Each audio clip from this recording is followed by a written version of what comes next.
Now with me tonight is meteorologist Taylor King. Now this last week has been very hot. Please tell me that the fall weather is just around the corner. So not quite yet. Even though we did start fall just last week, we aren't exactly feeling like it. But we are going to take a quick look at the tropics before we talk about local stuff, where we have our second Category 5 hurricane of the season, that is Hurricane Humberto. And then we have our next hurricane that we could potentially be seeing. This will become Imelda. Now, Tropical Depression 9 is what it is currently called, since it has not gained that name yet. But we can actually see the effects of what is called the Fujiwara effect. Now, that is when two low pressure systems interact with one another, and that's going to cause soon-to-be Imelda to be pulled out to sea. Now, what we are concerned with is it could potentially make some kind of landfall in the U.S. before it gets pulled back out. So that is our current eye on the tropics. But jumping back to here using our Ho Chunk Center camera, all clear in the skies, and temperatures right now feeling quite nice with temperatures in the mid 50s.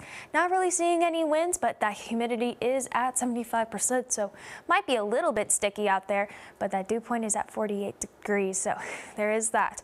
Temperatures right now, we're seeing a lot of 50s, a couple 60s still lingering in there, so overall on the cool side tonight. That's expected from that cold front that did make its way through the area. Again, with that, we did see some drier air move in as well, so we're seeing lots of dew points in the 40s, a couple 30s in there, so you might need to apply some extra lotion, maybe some chapstick, just as that drier air is settling in. Now, we are seeing that high pressure system, that clockwise rotation in here, bringing us that calmer weather, so we're expecting that to stick around through the rest of the weekend. But because of that high pressure system, we're seeing a whole lot of nothing on satellite radar, which is good news to the Central Plains. As you know, not much going on. Even if I move all the way over here, you aren't really seeing much on the eastern side of Iowa. Did see a couple storms right in the ridge up in Canada, but like I said, not much going on here. Taking a quick look on our stormcast, you see that high pressure system continuing to move off to the east, and with it, it's not really going to be causing much of us to see anything except for a couple clouds straying their way into eastern Iowa. But going into Monday morning, we're going to continue to see those clear skies, but Monday afternoon to Monday evening, we're going to see the return of some clouds as we see our next little small system move in that will be bringing us some increased cloud coverage.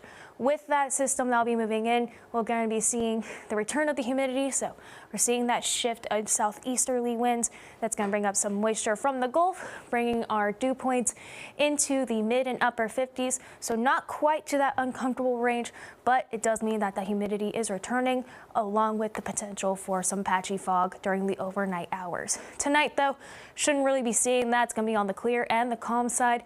Temperatures hanging out in the 50s, so calm out there, not many clouds in the sky.